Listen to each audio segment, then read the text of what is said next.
Ya, lalu bagaimana pula dengan pelaksanaan Ramadan di Palestina? Untuk mengetahui keadaan di sana, kita sudah terhubung dengan relawan Mercy Fikri Rofiul Haq yang berada di Gaza, Palestina. Assalamualaikum warahmatullahi wabarakatuh. Selamat pagi waktu Jakarta, Fikri. Bagaimana situasi terkini di sana? Apakah sudah mulai ada penurunan intensitas serangan dari Israel?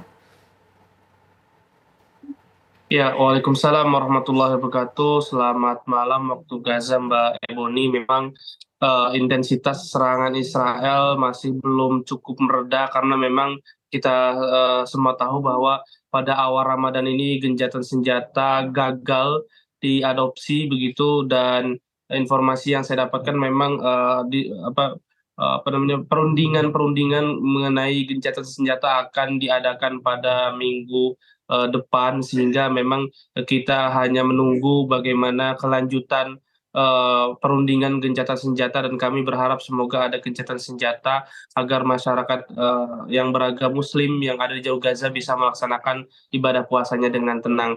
Dan walaupun memang serangan-serangan Israel masih terus dilancarkan ke berbagai wilayah yang ada di Jalur Gaza, alhamdulillah pada malam ini saja kita bisa melaksanakan sholat tarawih secara berjamaah di tempat lapangan yang ada di sekolah tempat kami mengungsi, dan memang di beberapa titik yang ada di Jalur Gaza juga mereka bisa melaksanakan sholat tarawihnya secara berjamaah walaupun dengan fasilitas yang seadanya, dengan mereka hanya bisa menempatkan di halaman masjid karena masjidnya sudah banyak yang hancur, karena kita tahu bahwa ratusan masjid sudah mengalami kehancuran total maupun kerusakan yang tidak bisa lagi dipakai oleh masyarakat untuk melaksanakan ibadah puasa ataupun melaksanakan sholat tarawih mereka.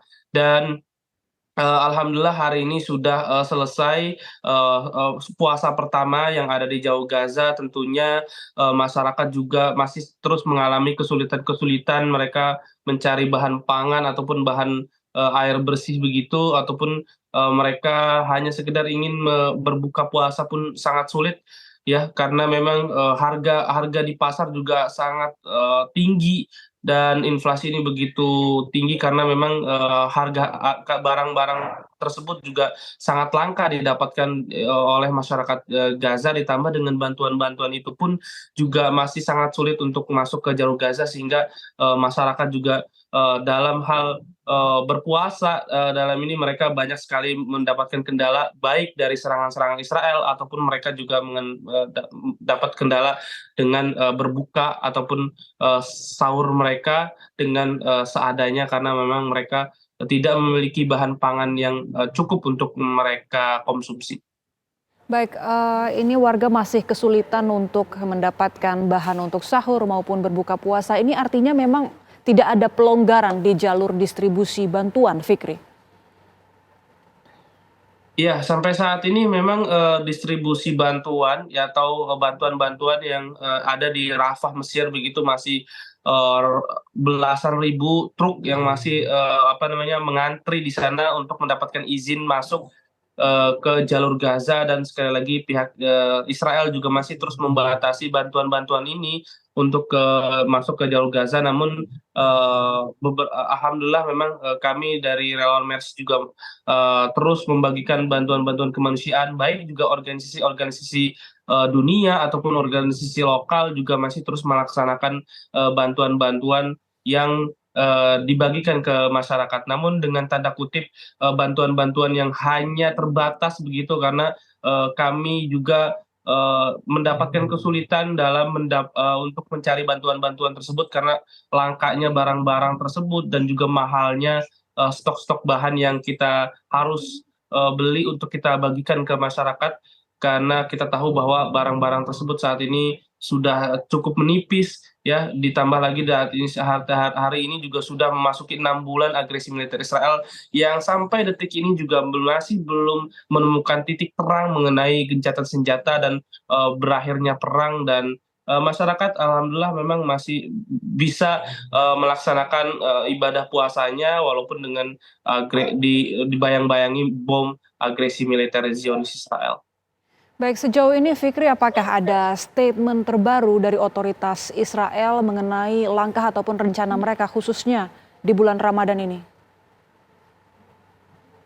Ya, justru langkah-langkah mereka, mereka akan menyerang atau melakukan invasi daratnya ke kota Rafah begitu, karena sekali lagi Israel menolak gencatan senjata ya yang diajukan oleh eee, pejuang Palestina ataupun Hamas ya, karena mereka mengatakan sendiri bahwa mereka tidak akan menghentikan peperangan ini sebelum mereka akan menghabisi pejuang-pejuang Palestina yang ada di kota Rafah begitu. Dan sedangkan kita tahu bahwa mereka selalu mengklaim bahwa mereka melakukan serangan-serangan ini terhadap Hamas ataupun pejuang-pejuang Palestina, namun faktanya yang terjadi mereka juga membunuhi masyarakat sipil yang ada di Jalur Gaza. Bahkan rilis dari Kementerian Kesehatan Palestina sampai saat ini lebih dari 31.000 warga yang sudah meninggal. Sekali lagi mayoritas mereka adalah anak-anak dan perempuan, dan korban luka-luka juga sudah menyentuh angka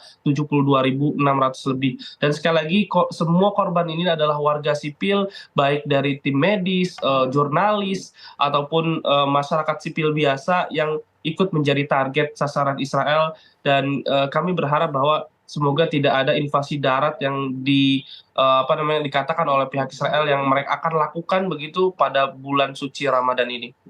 Baik, Fikri, kami juga tadi lihat informasi bahwa Masjid Al-Aqsa sudah mulai dibuka untuk warga muslim bisa sholat di sana walaupun dengan jumlah yang terbatas. Sebenarnya kondisinya memang amankah? Seperti apa informasi yang Anda terima?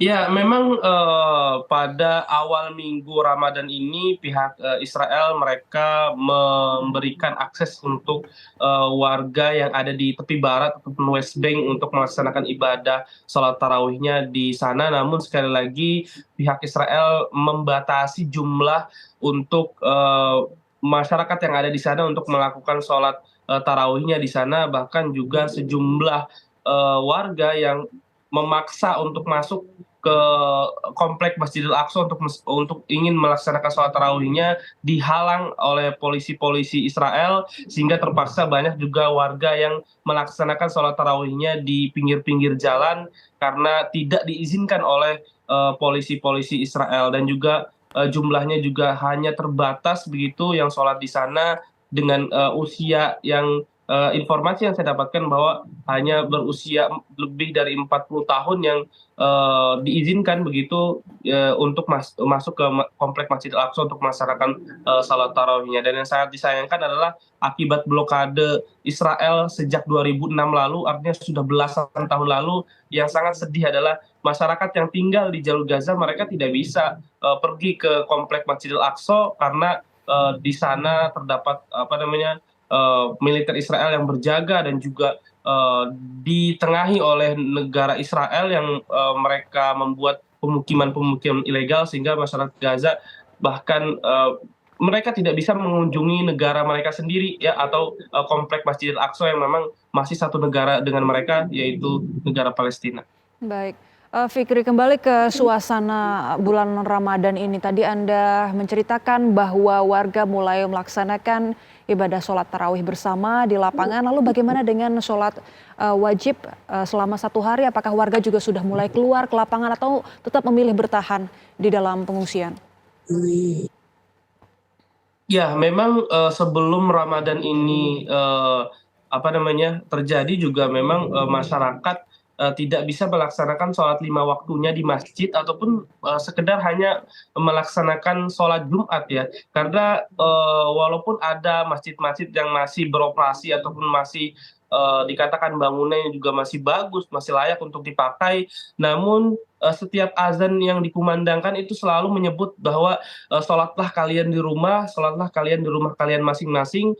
Kenapa? Karena memang kondisinya juga masih belum cukup baik untuk mereka melaksanakan sholat berjamaah ataupun sekedar mereka melaksanakan sholat Jumat yang hanya 1 minggu 1 kali saja, karena kondisi yang masih sangat mencekam. Dan kita tahu bahwa fasilitas-fasilitas ibadah seperti masjid juga turut menjadi target sasaran Israel, dan kita tahu bahwa lebih dari ratusan masjid yang sudah hancur rata dengan tanah ataupun mengalami kerusakan yang tidak bisa lagi layak pakai untuk masyarakat melaksanakan sholat 5 waktunya. Sehingga pada bulan Ramadan ini juga mereka hanya bisa melaksanakan sholat tarawihnya saja secara berjamaah, baik mereka dilaksanakan di kamp-kamp pengungsian mereka ataupun di lapangan yang ada di sebuah sekolahan mereka, ataupun mereka hanya bisa melaksanakan di halaman masjid yang masjidnya itu pun sudah hancur menjadi target sasaran Israel. Sehingga memang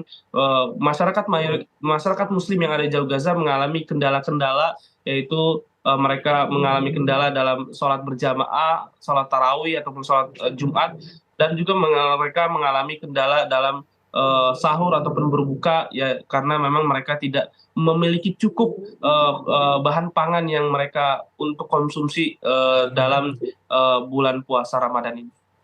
Baik, warga masih begitu kesulitan untuk memenuhi kebutuhan pokok mereka. Lalu bagaimana dengan kondisi rumah sakit di sana, Fikri? Ya, informasi yang saya dapatkan hanya 12 rumah sakit dari 36 rumah sakit yang masih beroperasi, ya. Dan ini juga yang rumah sakit yang masih beroperasi juga mereka kendala dengan obat-obatan dan juga bahan bakar, karena memang sekali lagi bantuan-bantuan yang masuk ke Jalur Gaza masih sangat sedikit, ya. Jauh dari dikatakan dengan dikatakan dengan cukup, karena memang warga juga lebih banyak, ya, karena ada 2 juta lebih warga yang mengungsi di kamp-kamp pengungsian yang mereka hanya bisa mengandalkan bantuan-bantuan dari luar karena mereka tidak memiliki pekerjaan lagi, dan mereka juga sudah kehilangan anggota keluarga mereka, juga mereka kehilangan rumah-rumah mereka, sehingga mereka hanya bertumpu dengan bantuan-bantuan tersebut. Namun bantuan-bantuan tersebut juga masih sangat sulit, dan rumah sakit juga terus masih menerima setiap harinya korban luka-luka, bukan hanya korban luka-luka, namun pasien-pasien yang mengalami penyakit-penyakit menular seperti diare, pusing, penyakit kulit lainnya, dan penyakit-penyakit menular lainnya, sehingga tim medis juga mereka kerepotan untuk merawat baik korban-korban luka akibat perang ataupun korban-korban yang terjangkit penyakit menular, karena kita tahu bahwa saat ini 364 tim medis yang sudah meninggal yang ditargetkan oleh pihak Israel sejak 7 Oktober lalu, dan tentunya ini membuat sulit tim medis untuk bekerja setiap harinya selama 24 jam. Mereka harus merawat korban-korban dengan lelah dan juga dengan konsumsi yang sangat menipis, dan Kementerian Kesehatan Palestina juga mengatakan bahwa 2.000 tim medis hari ini berpuasa namun dengan tidak melakukan sahur karena mereka tidak cukup memiliki konsumsi yang mereka terima. Dan bahkan yang lebih mirisnya lagi ada saat ini ada 25 anak atau 25 warga yang sudah meninggal akibat malnutrisi ataupun dehidrasi yang dirawat di Rumah Sakit Kamal Udwan di Gaza Utara maupun di Rumah Sakit Ashifa yang ada di kota Gaza akibat memang malnutrisi dan dehidrasi, dan juga konsumsi yang mereka yang tidak mencukupi, atau bantuan-bantuan yang mereka dapat hanya sedikit yang mereka terima. Baik, terima kasih Fikri Rofiul Haq untuk informasi langsung dari Gaza, Palestina. Doa kami untuk kesehatan dan keselamatan Anda serta seluruh warga di sana. Selanjutnya pemirsa, Masjid Istiqlal melakukan sholat tarawih berjamaah hari pertama. Informasinya segera hadir sesaat lagi, tetaplah bersama kami di Berkah Sahur Ramadan.